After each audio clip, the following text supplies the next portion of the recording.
بسم اللہ الرحمن الرحیم۔ واقعہ حدیبیہ مکہ مکرمہ سے جدہ کی طرف ایک جگہ پر واقع ہے، اور آج کل شمیسیہ کے نام سے مشہور ہے۔ آج کل حدیبیہ کو شمیسیہ بولتے ہیں۔ حدیبیہ اصل میں ایک کنویں کا نام ہے۔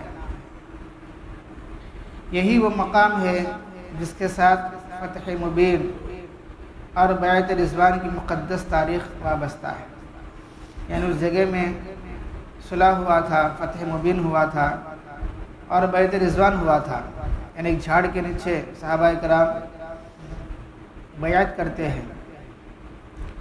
تو سن 6 ہجری میں بمطابق فروری 620 پر 8 عیسوی ذی قعدہ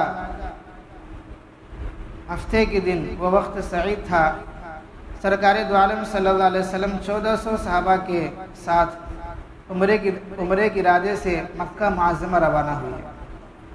صحابہ 1400 تھے، مکہ کو نکلے کہیں کو عمرہ کرنے کے واسطے۔ جب ذوالحلیفہ پہنچے تو قربانی کے جانوروں کے قلادہ ڈال دیے، پٹی ڈالتے ہیں گلے میں، اور احرام باندھ لیے ذوالحلیفہ کے پاس۔ اب جو ہے بنو خزاعہ کا ایک شخص کو جاسوس بنا کر بھیجا کہ وہ قریش کے حالات کا اندازہ لگا کر خبر دے۔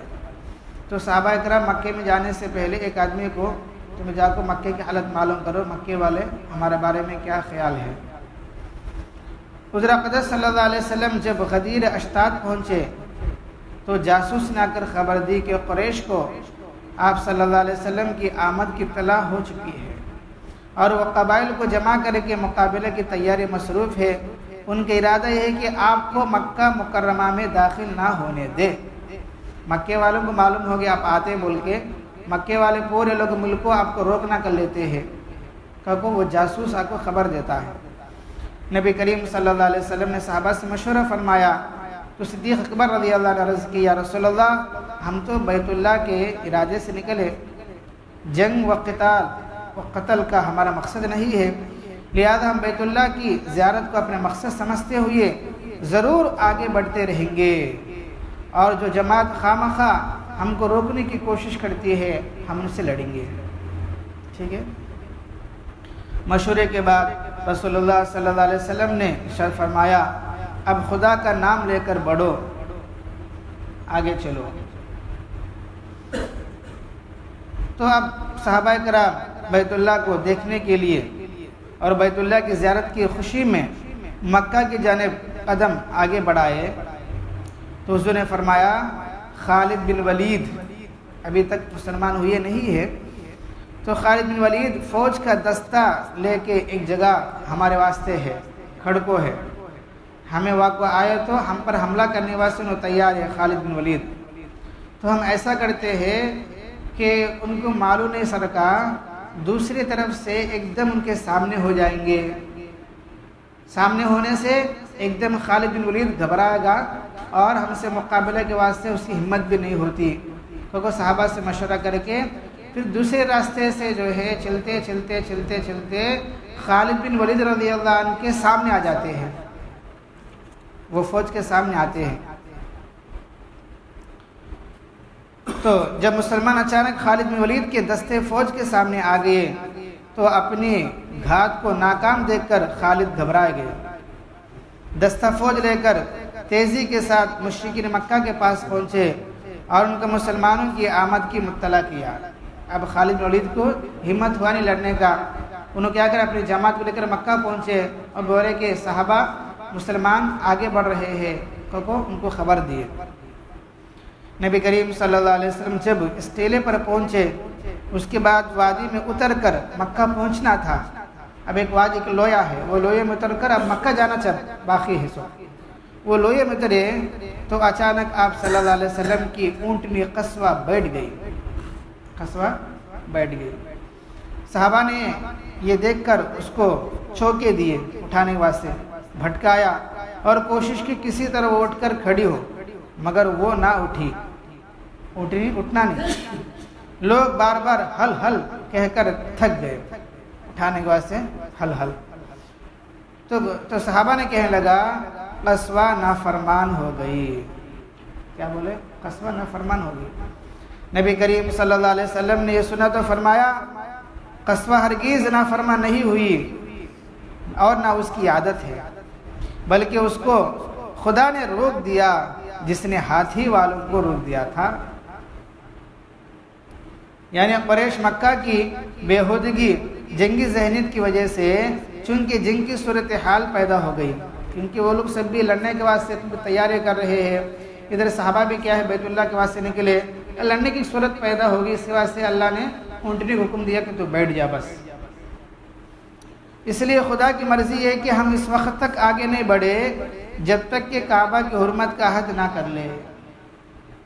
ہمیں سمجھنے ملک کو یہ عہد کرنا ہے، ہمیں بیت اللہ کو اور وہاں کی چیزوں کو کیا بھی نقصان نہیں پہنچائیں گے، کعبے کی عزت کریں گے، بیت اللہ کی عزت کریں گے۔ ایسا میں بولے تو میری اونٹنی کھڑی ہو سکتی ہے، آگے بڑھ سکتے ہیں۔ چنانچہ اس ارشاد کے بعد حضور صلی اللہ علیہ وسلم نے فرمایا اس خدا کی قسم جس کے قبضے میری جان ہے، وہ مجھ سے یعنی مکے والے مجھ سے جو بھی ایسی بات چاہیں گے اس میں حرمات اللہ کی عظمت ان کی پیش نظر ہو، میں ضرور اس کو پورا کروں گا۔ اگر مکے والے کیا تو کچھ شرائط رکھتے ہیں اور ان کا مقصد کیا ہے بیت اللہ کی حرمت ہے، بیت اللہ کی عزت ہے، میں اس کو ضرور قبول کروں گا کہ سب بھی عہد کرے۔ حضور اقدس صلی اللہ علیہ وسلم جب اعلان فرما چکے تو اب جو قصوہ کو کھڑا ہونے کے لیے ڈپٹا وہ فوراً کھڑی ہوگی۔ یہ عہد کے بعد نبی کی اونٹنی کھڑی ہوگی، آگے بڑھے اور چل پڑی اور حدیبیہ کے میدان میں جا پہنچے۔ اب جو میدان ہے حدیبیہ، آج کل اس کو کوئی ہے شمیسیہ بولتے ہیں، وہ زمانے میں حدیبیہ تھا، اب حدیبیہ کا نام نہیں ہے بلکہ آج کل یہ ہے شمیسیہ کے نام سے مشہور ہے، وہاں تک صحابہ پہنچ گئے۔ اب حضور نے فرمایا اب ایک کام کریں گے، ہماری پوری جماعت مکے میں جانے سے پہلے ہم میں سے ایک آدمی کو پھر دوبارہ مکے میں بھیجیں گے، مکے والوں کو بولیں گے کہ ہم لڑنے کے واسطے نہیں آ رہے ہیں، بس ہمارا مقصد عمرے کرنا ہے، بیت اللہ کی زیارت ہے، ہم آپ کو ذرا ٹائم دو، مطلب ہمیں آپ سے نہیں لڑیں گے، ہم خالی مکے میں آپ کو طواف کر کے چلے جاتے ہیں۔ یہ بات مکے والوں کو سمجھانے کے واسطے بتانے کے واسطے حضرت عثمان رضی اللہ عنہ کو مکہ بھیجا تاکہ مشرکین مکہ پر یہ واضح کرے ہمارا ارادہ صرف بیت اللہ کو دیکھنا ہے اور کچھ نہیں ہے، آپ سے لڑنا نہیں ہے، لہذا ہم کو روکنا مناسب نہیں ہے، ہم روکنا کو ہم کو آگے بڑھیں دو، کیونکہ یہ بات بتانے کے واسطے عثمان غنی رضی اللہ عنہ کو بھیج دیے۔ عثمان غنی رضی اللہ عنہ کی جو رشتہ داری تھی مکے والوں سے، لوگ ان کی بات مانتے ہیں، وہ ارادے سے ان کو بھیجے۔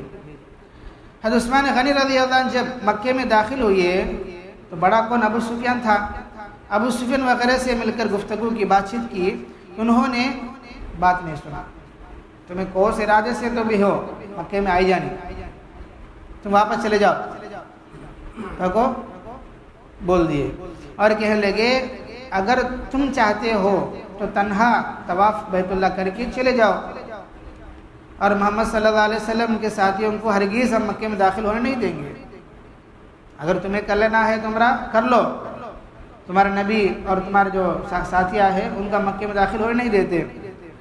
حضرت عثمان غنی رضی اللہ عنہ فرمایا یہ تو میں ہرگز نہیں کر سکتا کہ خدا کے رسول صلی اللہ علیہ وسلم کے بغیر طواف اور عمرے کو ادا کر لوں، میں تیار نہیں ہے، میں کرے تو میں نبی کے ساتھ کروں گا، میرے ساتھیوں کے ساتھ کروں گا۔